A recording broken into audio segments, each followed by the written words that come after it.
कि सिले हुए सूट का नाप कैसे लेते हैं। कई बार हमारे पास कैंडिडेट नहीं होता तो हम उसका सूट मंगवा लेते हैं, और सूट का नाप कैसे लेके लिखा जाता है वो आज हम देखेंगे इस वीडियो में।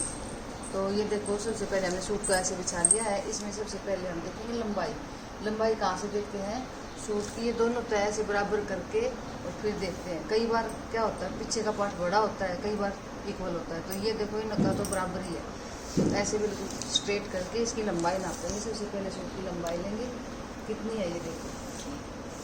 तो इनकी लंबाई है 38 इंच। जो पूरा नाप मेजरमेंट का वो लिखेंगे हम, लंबाई 38 इंच।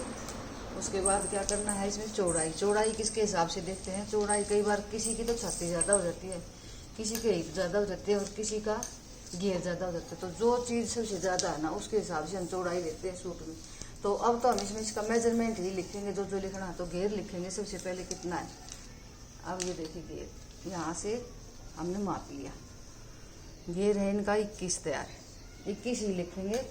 और एक्स्ट्रा जो लेते हैं मार्जिन वगैरह वो साथ साथ बाद में लेते हैं। उसके बाद आ जाओ कमर, छाती।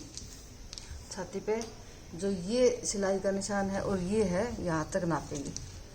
अब जैसे सूट चिपक जाता है तो पहले हम हाफ माप ले लेंगे आराम से। इसको निकाला और बिल्कुल सिलवट निकाली, गले तक नाप लिया।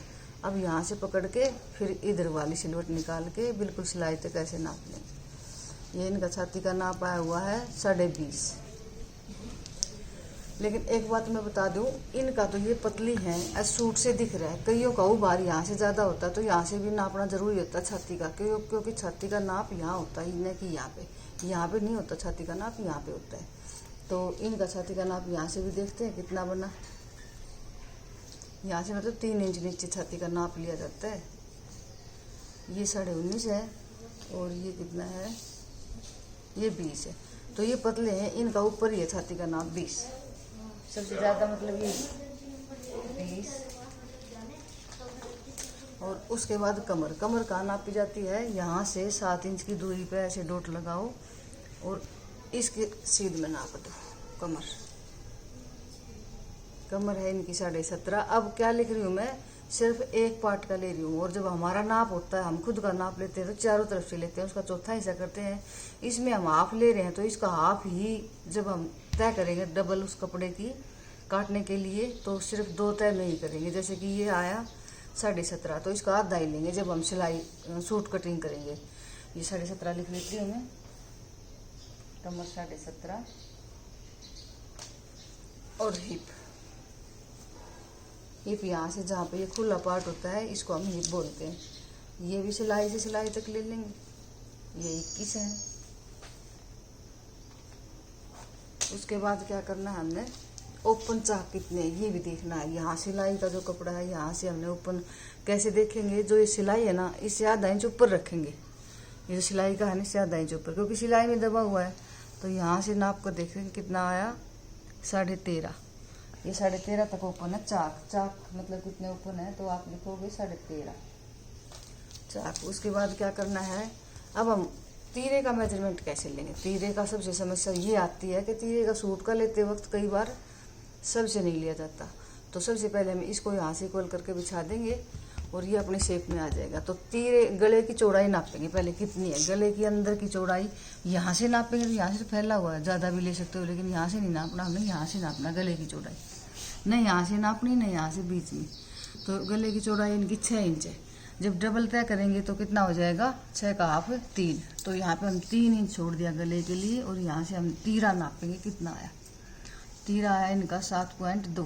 क्योंकि हमने तीरा जो ये सिलाई का निशान है, यहाँ तक नहीं नापेंगे, आधा इंच एक्स्ट्रा ज़्यादा लेंगे, तो 7.25 आया, 7.2 लिख लेंगे तीरा। अब उसके बाद क्या करना है, गले की लंबाई। गले की लंबाई फ्रंट कितनी है, जो मेन जोड़ है यहाँ से नापा, और मेन बीच में सेंटर कहाँ है, इतना नाप लिया, तो ये 7.5 आ रहा है। आगे का गला 7.5, और पीछे का गला इसको यहाँ से नाप लेंगे 4 इंच। 4 भी नहीं है, ये 3.5 है। पीछे का 3.5। और चौड़ाई हमने अभी नापी थी। चौड़ाई भी लिखनी जरूरी है हर कैंडिडेट की। आप गले की चौड़ाई लंबाई लिखोगे तो आपका गला बिल्कुल नहीं गिरेगा। 6 इंच। अब क्या आते हैं बाजू। बाजू देखेंगे, बाजू की लंबाई कैसे नापते हैं। बाजू की तो ऐसे ही नापेंगे, क्योंकि हम इसमें एक्स्ट्रा कपड़ा ले लेते हैं 2 इंच। तो बाजू की जोड़ से और यहाँ तक 8 इंच बाजू लंबाई। और मोहरी कितनी है, इसको मोहरी बोलते हैं, चाहे पौनी बाजू हो चाहे आधी बाजू हो, सबकी जो आगे की गोलाई होती है इसको मोहरी बोलते हैं। मोहरी भी इनकी 6 इंच है। और सूट की जो ये गोलाई होती है मुड्ढे की, बाजू की गोलाई, इसकी भी नापेंगे हम। मुड्ढे की गोलाई कितनी है, बाजू के मुड्ढे की गोलाई तैयार कितनी है, ये है 9.5। जब हम बाजू की कटिंग करेंगे तो 9.5 के निशान लगाएंगे। सूट का तो हो गया।